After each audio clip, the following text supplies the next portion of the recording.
Carter Hayes had expected many things when he stepped off the transport at the Velethian royal palace. Hostility, perhaps. Cultural misunderstanding, certainly. What he hadn't expected was to find himself alone in a dimly lit chamber with Princess Lyria herself, her violet eyes wide with something that looked dangerously close to desperation. "You need to help me," she said, her voice trembling, "or I will be dead within 3 cycles." This wasn't protocol. Diplomats didn't get private audiences with alien royalty without security present, without witnesses, without any of the carefully choreographed pageantry that kept interstellar relations from collapsing into chaos. "Your Highness, I think there's been some mistake. I'm here to discuss the mining rights treaty. There is no mistake." She stepped closer, and he could see now that her skin had taken on an ashen quality, the normally luminescent patterns along her neck flickering weakly. "You are the only one who can save me. The only human with compatible biomarkers." Carter's throat went dry. "Compatible for what?" "The Ascension Phase," she said, as if those words should mean something to him. When his expression remained blank, she continued, her words rushing out in a torrent. "Every member of Velethian royalty undergoes it when we reach maturity. Our biology requires neural bonding with a genetically compatible mate to stabilize our cellular structure. Without it, our bodies consume themselves from the inside out." He stared at her, trying to process the implications. "And you're telling me I'm compatible?" "Our medical scans were very thorough when your delegation arrived." A bitter smile crossed her face. "We scan everyone who enters the palace. It's standard security protocol. Except this time, the scanners found something impossible. Your genetic markers align with mine in ways we've never seen with any other species." Carter took a step back. "This had to be some kind of elaborate setup.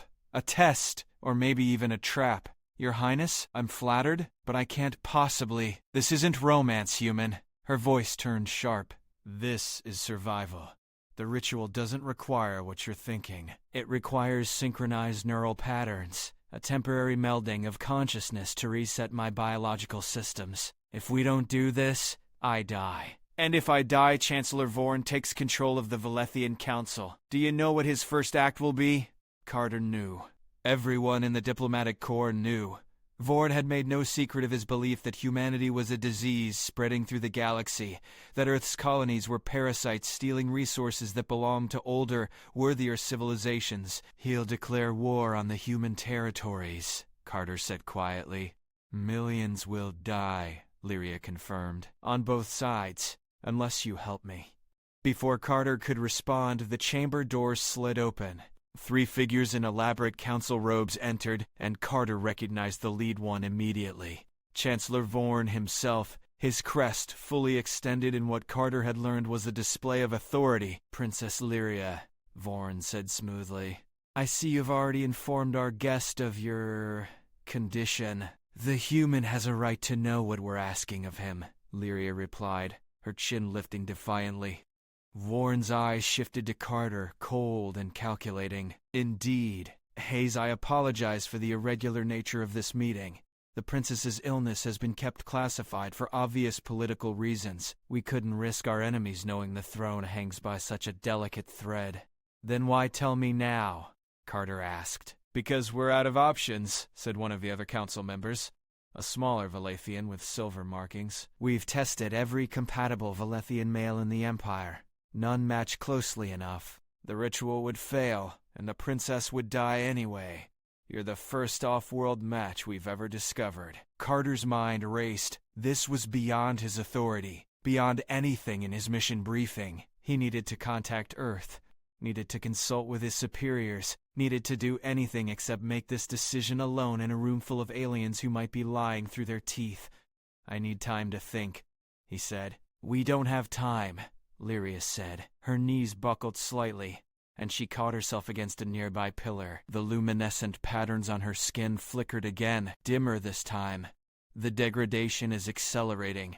Vorn stepped forward, his expression grave. "Mr. Hayes, I understand your hesitation, but consider what's at stake. If the princess dies, my political opponents will claim I allowed it to happen. They'll demand action, demand retribution against someone, anyone. Earth's colonies are convenient targets. He paused. Help us, and I give you my word that the Velethian Empire will become humanity's strongest ally. Refuse, and I cannot guarantee what happens next. It was a threat wrapped in diplomatic language, and they all knew it. Carter looked at Lyria, really looked at her. She was barely standing now, pride and desperation warring in her expression. Whatever else might be happening here, whatever conspiracies or political maneuvering surrounded this moment, one thing was clear. She was dying. What do I have to do? He asked.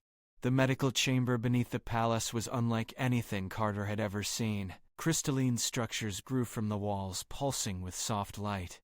At the center of the room stood two elevated platforms surrounded by what looked like a combination of advanced technology and ancient ritual implements. The procedure is straightforward in theory, explained Dr. Case, the Velethian physician overseeing the ritual. You'll both enter a meditative state while the neural interface establishes connection between your minds. Your brain patterns will synchronize, and that synchronization will provide the template her body needs to stabilize. How long does it take? Carter asked, eyeing the platforms nervously. Normally? 2 to 3 hours? Given the princess's deteriorated condition, possibly longer. Kesh attached a series of sensors to Carter's temples. I won't lie to you, Mr. Hayes. This will be uncomfortable. You'll experience her memories, her emotions, her pain. The connection goes both ways. Will there be permanent effects? Kesh hesitated. Unknown. You're the first human to attempt this. There may be residual neural pathways that remain after we sever the link. You may retain some of her memories, or she some of yours. In rare cases, subjects report ongoing emotional echoes from their bonded partner. Rare cases being other Velethians who did this ritual? Yes, so I could be permanently altered. It's possible. Carter looked across the room to where Lyria was being prepared on her own platform. Their eyes met, and he saw the apology in her expression, the guilt that she was asking this of him. He thought about the war that would come if he walked away, thought about the colonies, the families, the children who would die in the crossfire of an interstellar conflict, thought about whether one man's neural integrity was worth more than millions of lives. Let's do it, he said. The platforms hummed to life, and Carter felt a strange tingling sensation spreading from the sensors on his temples. Dr. Case moved between them, making final adjustments, muttering in Velethian medical terminology Carter couldn't follow. Remember, Case said, don't fight the connection. Let it flow. The more you resist, the more painful it becomes. Carter closed his eyes and tried to relax. The tingling intensified, becoming a pressure, then a pulling sensation, as if something was trying to draw his consciousness out through his skull. Then the world exploded into sensation. He was Lyria, standing before the council as a child trying to prove herself worthy of her title. He was Lyria, watching her father die from the same cellular degradation that now consumed her. He was Lyria, discovering the first signs of her own Ascension Phase and knowing with cold certainty that no compatible mate existed in the Empire. But there was something else in the memories. Something that didn't fit. A conversation between Chancellor Vorn and Dr. Case, discussing accelerated degradation, discussing timing, discussing how convenient it would be if the princess's illness reached its critical phase during the human diplomatic visit. Carter's eyes snapped open, breaking the meditation. Stop the procedure. Case rushed forward. Mr. Hayes, breaking connection mid-ritual could kill the princess. She was poisoned, Carter said, his voice raw. I saw it in her memories. You and Vorn did something to accelerate her condition. The room went deadly silent. Case's expression shifted from concern to something much colder. Behind them, the chamber doors opened, and armed guards filed in. I'm afraid you've learned too much, Mr. Hayes! Vorn's voice echoed through the chamber. The Chancellor stepped into view, flanked by more soldiers. The ritual would have worked, you know. Would have saved dear Lyria's life, but we couldn't risk you accessing those particular memories. Kesh, how much did he see? Enough, the doctor replied grimly. Carter's mind raced. The partial connection was still active, he could feel it, a thread linking him to Lyria's consciousness. Through it, he felt her shock, her horror as she understood what had happened. "You made me sick," she whispered, struggling to rise from her platform. "My own council poisoned me." "Not poisoned, Highness. Merely accelerated." Vorn approached her platform, his expression almost pitying. "Your Ascension Phase would have occurred eventually. We simply ensured it happened at a politically opportune moment. With the right human available to complete the ritual, we could bind Earth to our empire through you.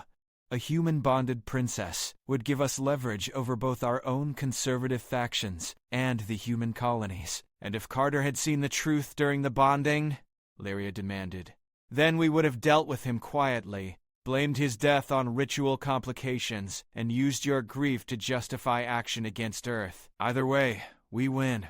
Vorn gestured to his guards. "Unfortunately, he learned the truth too early. Now we'll have to accelerate our timeline."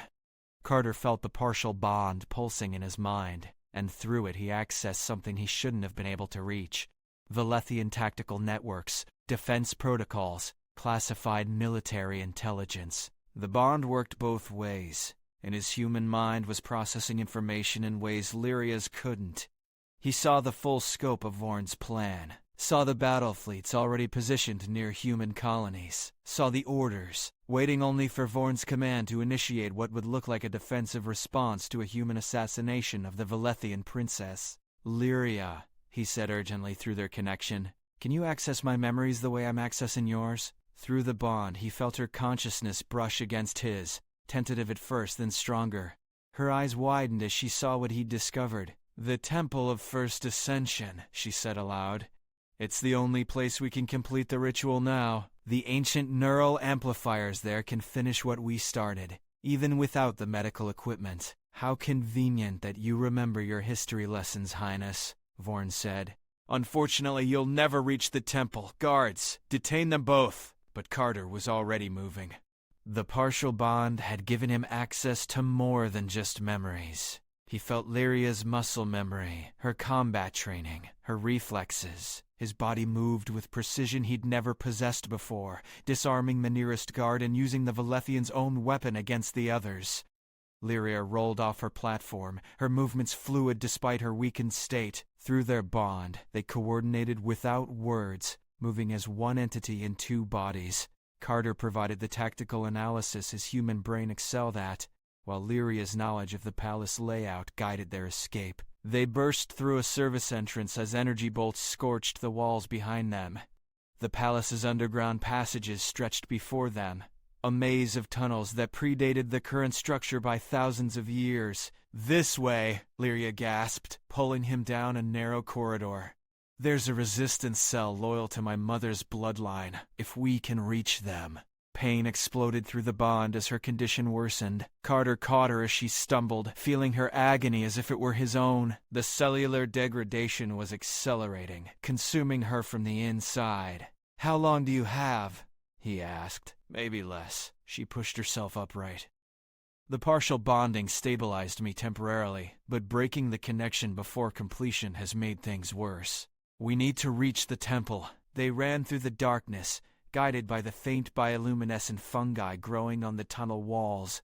Behind them, Carter heard the sounds of pursuit, Vorn's guards spreading through the passages. "Tell me about this resistance," Carter said between breaths. "Loyalists who oppose the Council's increasing militarization. Vorn has been consolidating power for years, removing anyone who questioned his policies." Lyria's voice was strained. "They've been waiting for proof of his corruption, something concrete enough to turn the military against him. I have his entire conspiracy in my head thanks to our bond," Carter said. "Military deployment orders, communication with co-conspirators, evidence of the poison he used on you. If we can transmit it—" "The temple," Lyria interrupted. "It has ancient broadcasting equipment that connects to every neural relay in the Empire. Complete the ritual there, and everyone will see what we've seen." They emerged into a larger chamber, where a group of Velethians waited in the shadows. Their leader, a scarred veteran named Commander Drake, stepped forward with weapons raised. "Princess?" Drake's eyes widened. "We heard rumors you were ill, but Vorn said you were in seclusion." "Vorn is a traitor," Lyria said bluntly. "He poisoned me to manipulate the succession. This human has the proof, but we need to reach the Temple of First Ascension to complete the bonding ritual and broadcast the evidence. Drake studied Carter with obvious suspicion. And we're supposed to trust a human? You're supposed to trust your princess, Lyria snapped. Then her knees buckled again, and Carter caught her, feeling the waves of pain through their connection. Drake's expression softened. My lady, you're barely standing. How do you expect to reach the temple? It's 40 kilometers outside the city, and Vorn will have every route blocked. Then we fight our way through, Carter said, surprised by the certainty in his own voice. Through the bond, he could feel Lyria's determination, her refusal to surrender even as her body failed. It was infectious. Drake looked at him for a long moment, then nodded. We have a transport in the lower levels. It's not much, but it's fast. If we move now, we might reach the temple before Vorn realizes where you're going. They descended deeper into the tunnels, emerging in a hidden hangar where a sleek Velethian craft waited. As they boarded, Carter felt another surge of memories from Lyria, these ones older, more fundamental. He saw the Temple of First Ascension as she remembered it from childhood visits, saw the ancient murals depicting the first Velethian rulers undergoing their bonding rituals, disturbingly familiar. Geometric patterns that matched structures found in humanity's own archaeological records. Lyria, he said slowly, these symbols in your memories, we have the same ones on Earth, in ruins that predate recorded human history. Through the bond, he felt her surprise, then sudden understanding. The progenitors, she breathed. The ancient race that supposedly seeded life across the galaxy before vanishing. Our legends say Velethian royalty carries their genetic legacy. And humans might carry it too, Carter finished. That's why we're compatible. That's why my biomarkers matched yours when they shouldn't have been possible. The transport lurched into motion, accelerating through underground passages toward the surface. Drake's resistance fighters manned the weapons systems, ready for the confrontation they all knew was coming. If that's true, Lyria said, then Vorn's war would be more than genocide. It would be fratricide on a cosmic scale. They burst from the tunnels into the Velethian night, the transport's engines screaming as it raced toward the distant mountains where the temple waited. Behind them, the sky lit up with pursuing craft, Vorn's forces mobilizing with terrifying speed. Energy fire streaked past their hull. Drake's fighters returned fire, their weapon systems targeting pursuit craft with practiced precision. The bond between Carter and Lyria intensified as stress pushed their partial connection deeper, and he began accessing more than just memories. He could feel her deteriorating cellular structure, could sense the biological cascade that was consuming her. But he could also feel something else, a potential within the bond itself, a power that transcended either of their individual capabilities. The ritual doesn't just stabilize biology, he said, understanding dawning. It creates something new, something greater than either species alone. The Ascension, Lyria confirmed. Royal bonding doesn't just save us, it evolves us, makes us into bridges between what was and what could be. An explosion rocked the transport. One of the pursuit craft had scored a direct hit on their port engine. The vehicle spiraled, Drake fighting for control as they plummeted toward the mountain range. "Brace for impact!" the commander shouted. The transport slammed into the mountainside, skidding down a rocky slope before coming to rest a kilometer from the temple's entrance. Carter pulled himself from the wreckage, his human body bruised but functional. Lyria wasn't as fortunate. She lay in the twisted metal, her breathing shallow, the luminescent patterns on her skin barely visible now. Through the bond, Carter felt her life force guttering like a candle in the wind. "We're so close," she whispered. Carter lifted her, cradling her against his chest. The surviving resistance fighters formed a protective circle around them as Vorn's forces landed nearby. "Run!" Drake commanded. "Get her to the temple. We'll hold them here. You can't. Go!" Drake raised his weapon as Vorn's soldiers advanced. "For the true throne!" The resistance fighters opened fire, their desperate last stand buying precious seconds. Carter ran, Lyria's weight almost nothing in his arms, his body fueled by adrenaline and the strange strength flowing through their bond. The Temple of First Ascension rose before them, ancient stone carved with those familiar geometric patterns. The entrance stood open, as if waiting for them across millennia. Carter stumbled inside, lowering Lyria onto the central altar where countless generations of Velethian rulers had undergone their own bonding rituals. The chamber hummed with residual energy, neural amplifiers built into the very architecture beginning to activate in response to their presence. "I can feel it," Lyria gasped. "The temple recognizes the bond, recognizes what we're trying to do." Carter placed his hands on either side of her face, their eyes locking. "Tell me what to do. Open yourself to the connection. Let it complete. Don't fight what comes next."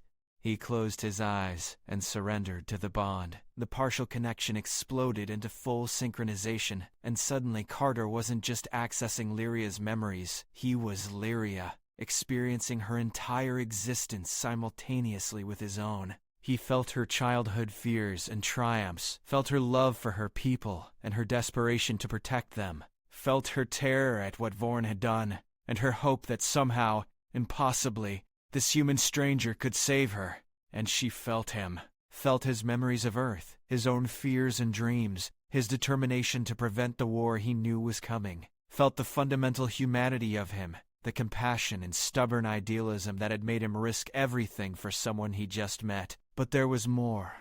As the temple's ancient amplifiers poured power into the bond, something deeper awakened: genetic memory, encoded in both their DNAs, memories that predated either of their species.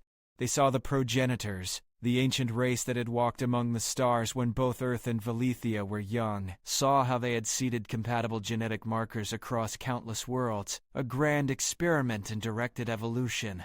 Saw how they had built temples like this, one, neural nexus points designed to facilitate bonding between their scattered children when the time came. The progenitors had known that their descendants would eventually find each other, had planned for it, had built the mechanisms that would allow those descendants to unite. Carter and Lyria weren't an accident. They were the fulfillment of a plan 10,000 years in the making. The bond completed, with a flash of energy that radiated outward through the temple's broadcasting systems.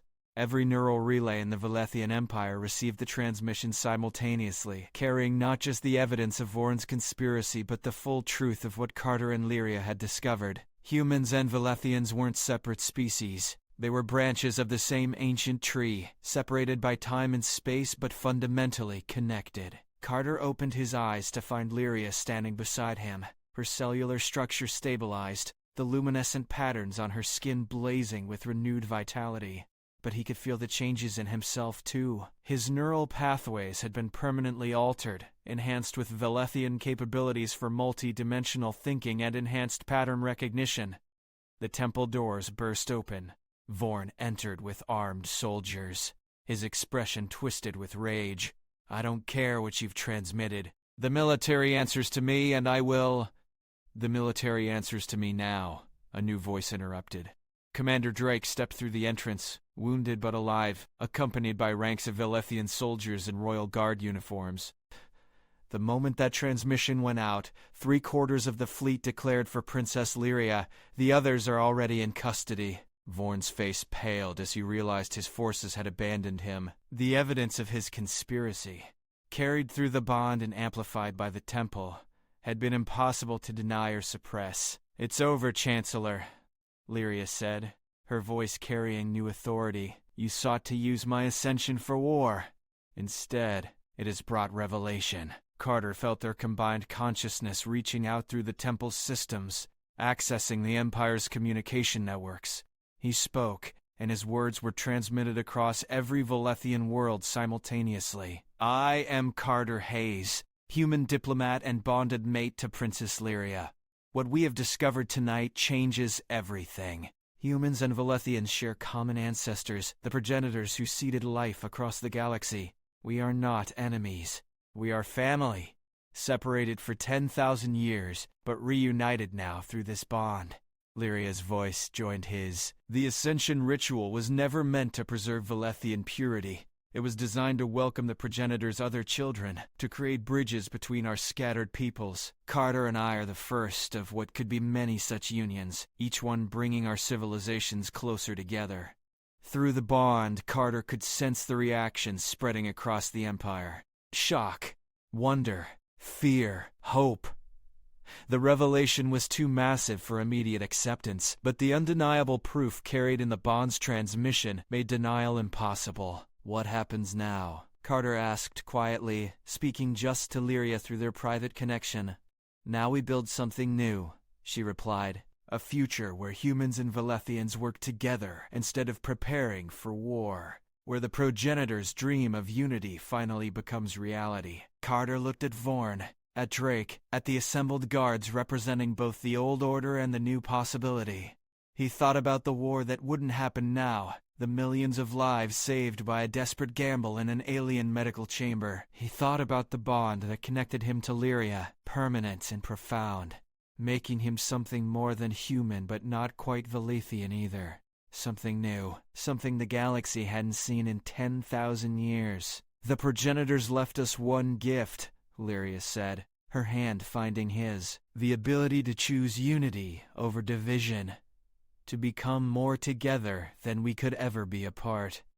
Outside the temple, the Velethian sky filled with ships, not battle fleets preparing for war, but diplomatic vessels and civilian transports, all converging on the site of humanity's first true bonding with their ancient cousins. Carter smiled, feeling the weight of history and the promise of the future balanced in this single moment. The galaxy was about to change, and he and Lyria stood at the center of that change. Living proof that the progenitor's grand experiment had succeeded beyond even their ancient architect's dreams. The war that would have consumed both their peoples had been prevented, but more than that, a path had opened towards something humanity and Velethia had never imagined possible. Genuine unity between the stars, and it had all begun with a desperate princess's plea and a human diplomat's decision to risk everything for a stranger. Through the bond, Carter felt Lyria's joy mingling with his own, two minds and hearts beating as one. Whatever challenges lay ahead, they would face them together, as humanity's first bridge to the stars and the fulfillment of a destiny 10 millennia in the making.